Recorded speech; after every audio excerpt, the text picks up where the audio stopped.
নমস্কার বন্ধুরা।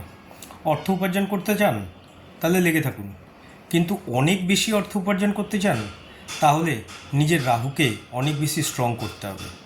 রাহুকে স্ট্রং করার অনেক বিবিধ নিয়মকানুন রয়েছে, অনেক টোটকা রয়েছে, কিন্তু তার মধ্যে যেটা সবথেকে বেশি টেস্টেড রেজাল্ট দেয় সেটা হচ্ছে যে আপনি যে চিন্তাভাবনাগুলো করবেন সেটা কাগজে লেখা চালু করুন।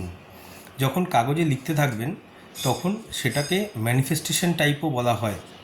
যখন মাথা থেকে চিন্তা করতে থাকবেন এবং মাথার মধ্যেই রাখবেন তখন সেটা হাওয়ায় মিলিয়ে যাবে, কিন্তু যখন কাগজে লিখবেন তখন রাহু সেটাকে অবজার্ভ করে, দেখে, বোঝে এবং জীবনে প্রতিফলন করতে সাহায্য করে। এছাড়াও আপনার যে ওয়ার্ক ডেস্ক থেকে নিয়ে বেডরুম থেকে নিয়ে যাবতীয় যত জায়গা রয়েছে সেই জায়গাগুলোকে অর্গানাইজ করুন, পরিষ্কার পরিচ্ছন্ন রাখুন। তারপরে দেখুন যে রাহু কিভাবে আপনার জীবনে অর্থ উপার্জনের জন্য সহায়তা করে। ভালো থাকবেন, সুস্থ থাকবেন। ওম নমঃ শিবায়। জয় মা।